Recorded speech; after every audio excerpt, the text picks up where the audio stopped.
โครงการกสิกรรมเพื่อโภชนาการขององค์การอาหารโลกที่ได้จัดตั้งปฏิบัติอยู่ภาคใต้ของลาวในปี 2023 ภายใต้การสนับสนุนขององค์การอาหารโลก โดยได้กำหนดการจัดตั้งปฏิบัติแมนฮอดปี 2029 ท่านโดลาไซญลบผู้อำนวยการความสะดวกโครงการกสิกรรมเพื่อโภชนาการขององค์การอาหารโลกประจำเมืองละมามแขวงเสกองได้ให้สัมภาษณ์ต่อทีมข่าวโทรภาพแห่งชาติลาวาโครงการกสิกรรมเพื่อโภชนาการได้เริ่มจัดตั้งปฏิบัติอยู่ภาคใต้มาแต่ปี 2023 กำหนดเป้าหมายให้ได้25บ้านในการจัดตั้งปฏิบัติฮอดปี 2029 เบื้องต้นได้จัดตั้งปฏิบัติกิจกรรมสร้างความเข้มแข็งให้ประชาชนในโภชนาการที่ดีโดยเฉพาะแม่หญิงถือพาและเด็กน้อยต่ำกว่าอายุ 5 ปีลงมาให้ได้รับสารอาหารครบถ้วนและจัดฝึกอบรม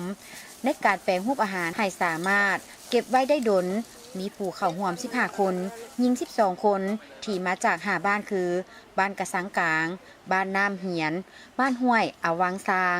บ้านตุยลานบ้านละวิลำพันธ์ซึ่งเป้าหมายหลักของโครงการแม่นอยากช่วยให้ชุมชนก็คือประชาชนในบ้านเป้าหมายมีอาหารเพียงพอในการบริโภคทุกฤดูกาลก้าวไปสู่การจำหน่ายเพื่อสร้างรายรับให้แก่ครอบครัวพอเฮาก็ได้สนับสนุนงบประมาณให้แก่ครัวเรือนคือครัวเรือน1,2,500,000 กีบที่นอนในกลุ่มประมาณนั้นแล้วนอกจากเวียกโภชนาการแล้วพอเฮายังเว้าถึงเวียกกสิกรรมที่ให้เขาเจ้าสร้างส่วนครัวหรือว่าปลูกเลี้ยงขนาดน้อยสำหรับการบริโภคภายในครัวเรือนแล้วนอกจากส่งเสริมด้านการกสิกรรมแล้วพอเฮายังส่งเสริมเรื่องการรักษาและถนอมอาหารเช่นการแปรรูปอาหารคือที่เฮาได้ฝึกในมื้อนี้เนาะสาเหตุที่เฮามีการแปรรูปอาหารก็เนื่องจากว่า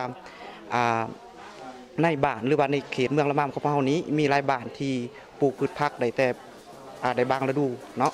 หมดฤดูนั้นแล้วเขาจะบ่มีอาหารการกินฉะนั้นแล้วการแปรรูปอาหารจะเป็นส่วนหนึ่งในการเฮ็ดให้เขาเจ้าสามารถถนอมอาหารหรือรักษาอาหารไว้กินที่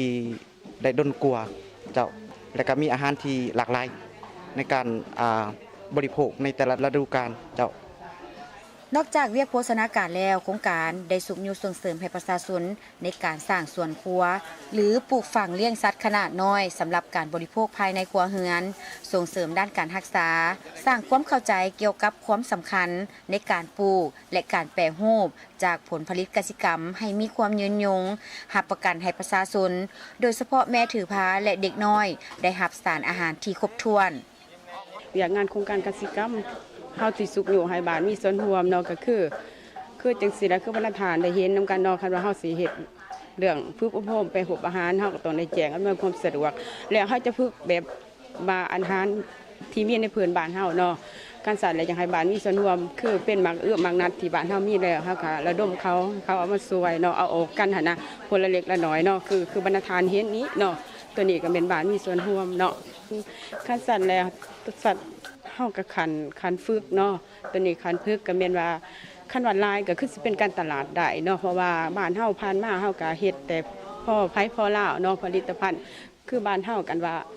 ป้าแห้งก็ตากพอแต่ได้กินเนาะก็แต่ว่ามีโครงการเฮาก็ได้สิได้สุขอยู่ส่งเสริมเขาเนาะเฮ็ดการเฮ็ดลายเฮาก็ได้ขายเพราะว่าบ้านเฮามันก็สะดวกสบายแล้วเนาะสำหรับแปรรูปผลิตภัณฑ์อยู่บ้านเฮามื้อนี้ก็แม่นมีอ